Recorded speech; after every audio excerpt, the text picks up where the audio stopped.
Today I'm going to talk about cancer and hormone imbalances. It's a follow-up on a video that I did before called Cancer and Tumor Growth. It's just an added part which I'm going to give some extra information on, because that involves hormones, especially with women. And what happens is, when there is too much estrogen, the balance of estrogen and progesterone has gone out of balance. Progesterone tends to keep estrogen in check. It stops it from creating havoc.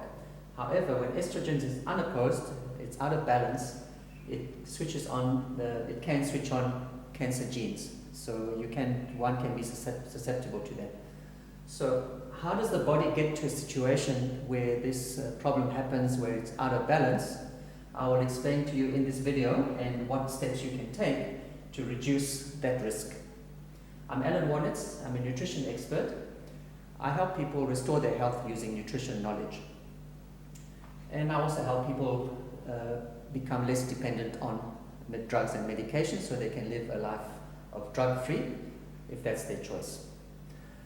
So what happens is, why the estrogen goes out of balance or creates havoc is because when one is living a lifestyle where one is eating a lot of junk foods, there's chemicals around that you breathe in, or you're working in an environment which has got a lot of chemicals, or there's toxins, or one is drinking a lot of alcohol, taking a lot of drugs or medication, all these have got an effect on the body, and they have a property where they can mimic estrogen. They copy it.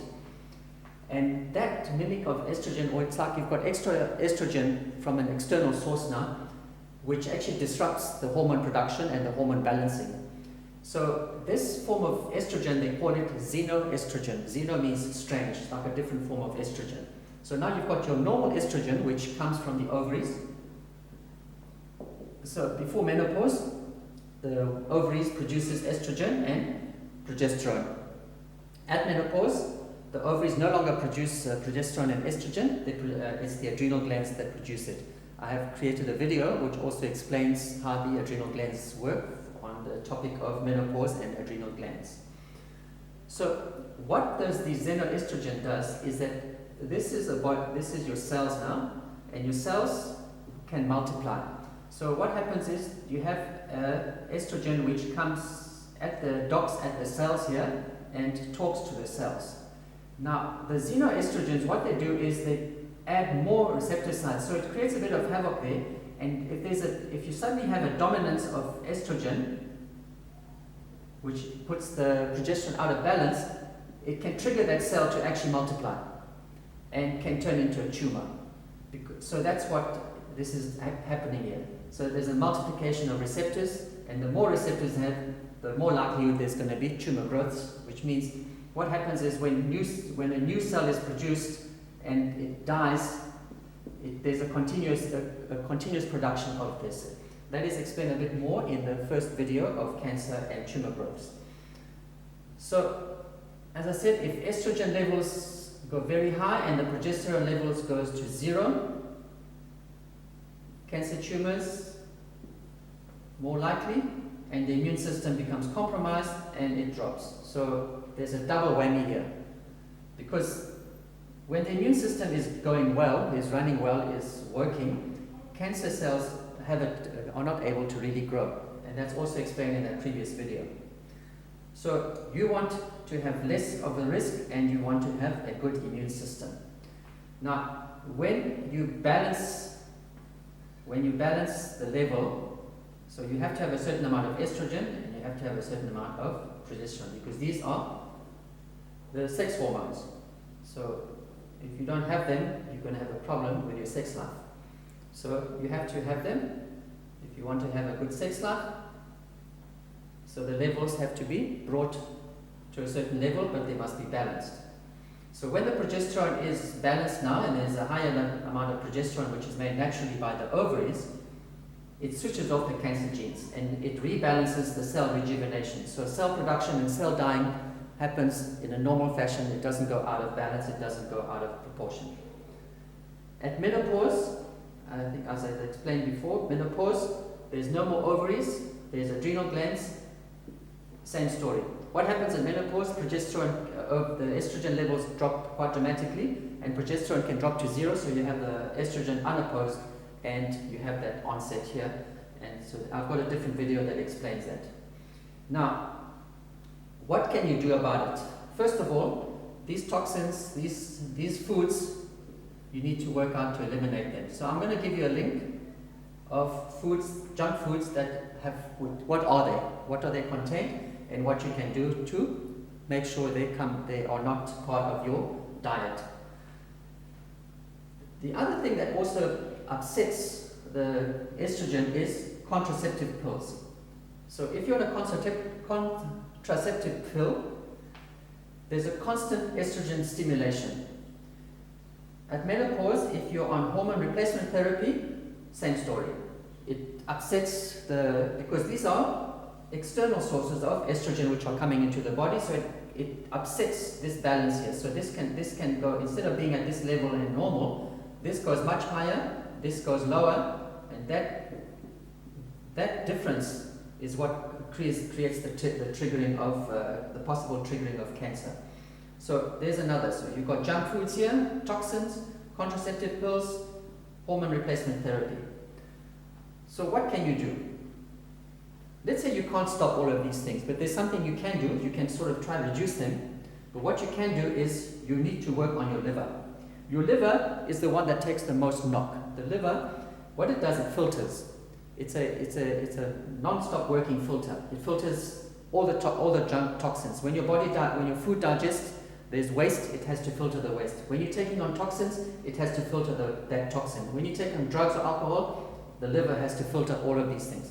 If the liver can't filter and you take too much alcohol, you get drunk. If your liver can't detox the drugs, you can have these drug effects, which is whatever the drugs do. Either they hype you or they suppress you. So a liver helps to detox the toxins, and it also balances the hormones. So if your liver is not a healthy liver, you're going to have a problem detoxing toxins, so the toxins will stay circulating in your blood, and the hormones will stay out of balance. So there's 2 steps in the liver how the liver works. Step number 1, the liver is a filter. So it has like a grid. It's like a sieve. So let's say this is your liver now, and the food has to go through it to be detoxified. So it's clogged. It's got muck on that filter.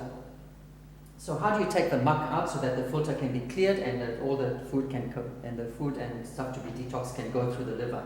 So the way to take out the muck, you can go onto a special process or diet where you take celery sticks, dania and cucumber, dania or cilantro, and you juice them. So you make those into a juice. You do it daily for about a week or 10 days. And try and not have too much fatty foods, because it's the fat that actually is clogging the filter. So your filter is clogged, it's got muck in it, so you need to take that muck out. So the celery, dania and cucumber does this. You take a bunch of celery, half a bunch for the day, a bunch of dania and half a cucumber, and juice it and drink it first thing in the morning on an empty stomach. You can do that for 10 days, 7 to 10 days, depends on you, and you reduce your amount of intake of fatty foods, and see how much of this you can reduce also. You can also take a herbal supplement. The herbal supplement will have turmeric, milk thistle and dandelion. Those you can buy in the health shop as a supplement form, which does the job as well, which cleans the filter. So you've got filter cleaning. Then you have also the liver is processing for detoxing. So to detox now, in other words, to balance the hormones, if you've got xenoestrogens and all these things, it needs to take them out and needs to balance the estrogen and progesterone. And now that the filter is clean, it can also remove the toxins. So you'll feel a rejuvenation as well of your health. You'll feel a lot more energy as well, not tied down because there was no liver function at the time. So what foods does the liver need for it to be able to process after you've cleaned it? It's lecithin, brewer's yeast, cruciferous foods, which is broccoli, cauliflower, cabbage, Brussels sprouts, kale, spinach, onion, garlic. And you can also have antioxidants. So the antioxidants would be berries, and also grapes, lemons, oranges. Those help and as a form of protection. I'll give you there's an article on liver as well. I provided an article on it. I'll give you a link, and you can read up on the liver, how to do those 2 steps here, which gives you all these foods as well.